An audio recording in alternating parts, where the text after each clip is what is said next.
स्वागत है आपका। मैं हूं आपके साथ सुहानी मलिक।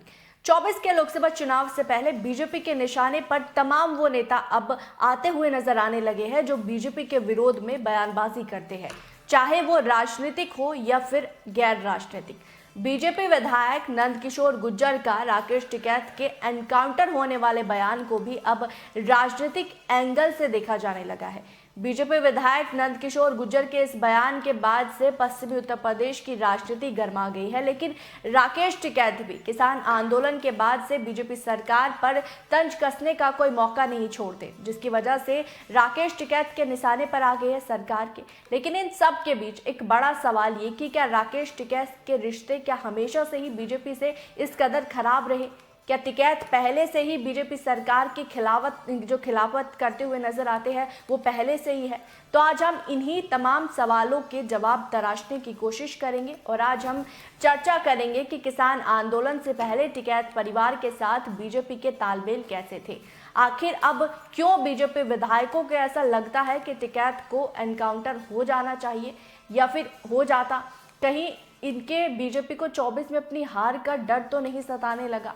दरअसल भाकियू के संस्थापक महेंद्र सिंह टिकैत के 4 बेटों में से दूसरे नंबर के बेटे हैं राकेश टिकैत। 2011 में उनके निधन के बाद बालियान खाप की परंपराओं के अनुसार उनके बड़े बेटे यानी कि नरेश टिकैत को भाकियू का अध्यक्ष बनाया गया और राकेश टिकैत को उनके प्रवक्ता के रूप में नियुक्त किया गया। लेकिन राकेश टिकैत के नेतृत्व वाले गुण के कारण संगठन में उनकी ही ज्यादा चलती है।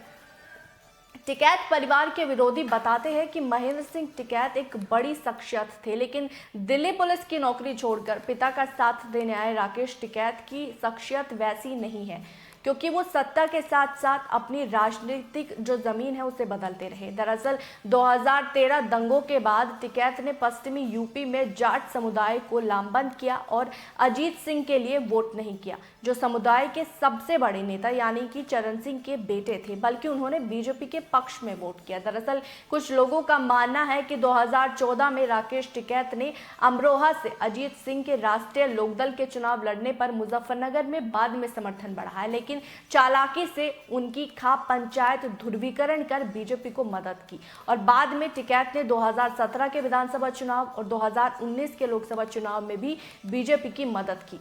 टिकैत ने गाजीपुर बॉर्डर पर भी मंच से ये कबूला था कि उन्होंने बीजेपी को वोट किया था, लेकिन उन्होंने कहा कि मैंने बीजेपी को वोट किया था लेकिन मेरे साथ बीजेपी ने साजिश की। मौके पर चौका मारते हुए जाटों के नेता अजीत सिंह ने भी राकेश टिकैत को फोन किया और आंदोलन में डटे रहने को कहा।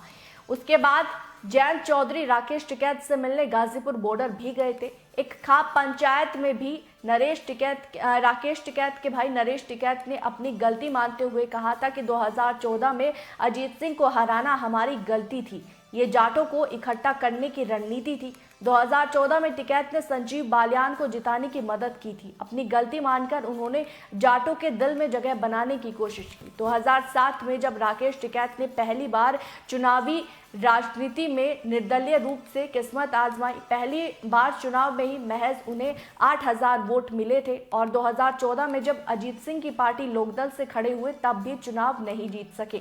2007 विधानसभा चुनाव में बीजेपी का चौधरी अजीत सिंह की पार्टी लोकदल के साथ गठबंधन था। अजीत सिंह को बीजेपी ने 47 सीटें दी और टिकैत उनके साथ पर थे और अजीत सिंह ने महज 14 सीटें जीती। मतलब राकेश टिकैत अजीत सिंह के पक्ष में भी वोटों को ट्रांसफर अकेले नहीं करा पाए। लेकिन अब बीजेपी नेताओं की ऐसी बयानबाजी से ये संदेश जरूर निकलकर सामने आ रहा है कि बीजेपी को पता है कि राकेश टिकैत 24 में बीजेपी के वोट बैंक के लिए खतरा है। तो सवाल अब उठता है कि क्या राकेश टिकैत पश्चिमी यूपी में किसान राजनीति को एक नई दिशा दे सकते हैं? क्या जाट समुदाय जो मुजफ्फरनगर दंगों के बाद से बीजेपी के साथ आ खड़ा हुआ था, उसने अपनी बिरादरी और किसानों के नेता चरण सिंह के बेटे और पोते को भी वोट नहीं दिया, अपना पाला बदल सकते हैं? यूपी में जमीन तराश रही कांग्रेस, सत्ता से बेदखल समाजवादी पार्टी और रालोद की तिगड़ी के जरिए टिकैत क्या बीजेपी की जीत की हैट्रिक के लिए मुसीबत बन सकते हैं? ये तमाम तरह के सवाल उठ रहे हैं, लेकिन इस रिपोर्ट पर आपकी क्या राय है? आपको क्या लगता है वो जरूर कमेंट बॉक्स में बताएगा। मेरे साथ फिलहाल इतना ही, मुझे दीजिए इजाजत। नमस्कार।